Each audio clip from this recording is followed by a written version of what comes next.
Assalamualaikum warahmatullahi wabarakatuh. Perkenalkan, saya Fitri Oktapurnasari, mahasiswi program studi pendidikan Pancasila dan Kewarganegaraan Universitas Sriwijaya. Video ini dibuat dalam rangka memenuhi tugas akhir mata kuliah Hukum Acara Pidana yang diampu oleh Bapak Kurnisar SPDMH dan Bapak Endwi Nurdiansyah SPDMPD. Di video kali ini kita akan membahas tentang restoratif justice atau yang lebih sering kita dengar sebagai mediasi. Sebelum itu jangan lupa like, komen, dan share video ini sebanyak-banyaknya ke teman-teman kalian biar pada tahu apa itu restoratif justice. Langsung saja tanpa berlama-lama, jangan lupa disimak ya. Restoratif justice. Pernah dengar istilah restoratif justice? Atau bahkan belum pernah sama sekali? Kalau belum pernah, kita belajar bareng yuk. Restoratif justice dalam istilah keadilan restoratif yaitu memungkinkan para pihak untuk dapat menyelesaikan permasalahan pidana dengan jalan damai. Upaya restoratif ini dapat dilakukan baik melalui delik aduan maupun delik biasa. Restoratif justice biasanya dilakukan oleh pengacara yang kliennya adalah seorang tersangka. Singkatnya, restoratif justice merupakan penyelesaian perkara pidana dengan melibatkan pelaku, korban, keluarga pelaku dan keluarga korban, serta pihak-pihak lain yang terkait untuk bersama-sama mencari penyelesaian yang adil, dengan menekankan pada pemulihan kembali pada keadaan semula. Dalam upaya restoratif justice, tentunya harus ada syarat-syarat yang dipenuhi. Syarat tercapainya keadilan restoratif justice antara lain: syarat material. 1. Tidak menimbulkan keresahan masyarakat dan tidak ada penolakan masyarakat. 2. Tidak berdampak pada konflik sosial. 3. Ada kesepakatan dari kedua belah pihak. Dan yang terakhir, adanya prinsip pembatas, yakni pelaku dan tindak pidana. Lalu yang kedua, syarat formil. Adapun syarat formil antara lain: surat permohonan perdamaian kedua belah pihak, surat pernyataan damai dari kedua belah pihak, BAP tambahan setelah dilakukan keadilan restoratif, rekomendasi gelar perkara khusus yang menyetujui penyelesaian keadilan restoratif, pelaku tidak keberatan dan dilakukan secara sukarela atas tanggung jawab dan ganti rugi.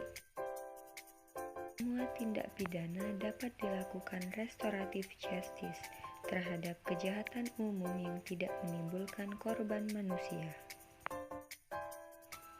Dasar hukum yang mengatur tentang restoratif justice di Indonesia.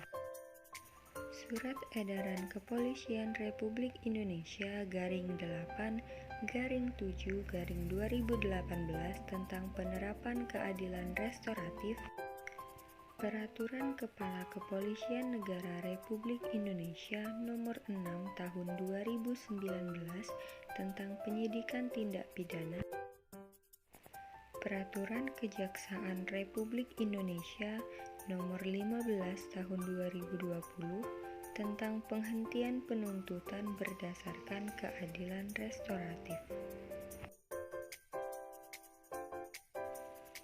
Keputusan Direktur Jenderal Badan Peradilan Umum Mahkamah Agung Republik Indonesia Nomor 1699/DJU/SK/PS00/12/2020 tentang pemberlakuan pedoman penerapan keadilan restoratif.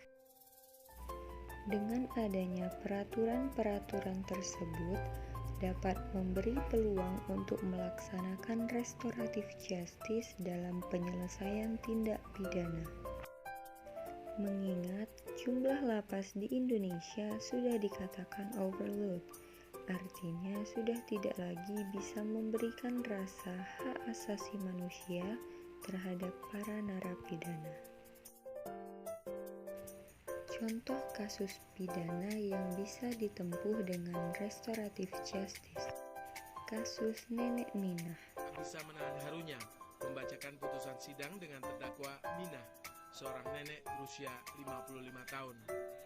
Nenek warga desa Dharma Kradenan, Kecamatan Aji Barang, Kabupaten Banyumas ini dituntut ke pengadilan oleh PT Rumpun Sari Antan 4, tempatnya bekerja karena diduga mencuri 3 buah kakao.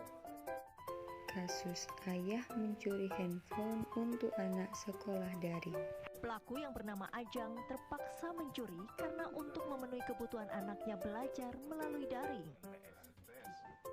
Polisi yang sebelumnya menangkap Ajang kini telah membebaskannya.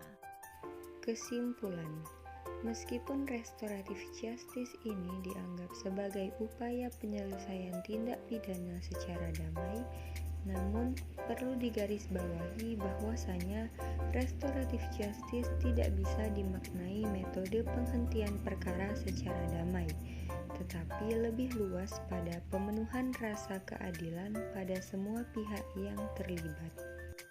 Nah, itu tadi penjelasan mengenai restoratif justice. Semoga video ini dapat menambah wawasan dan ilmu baru bagi teman-teman sekalian.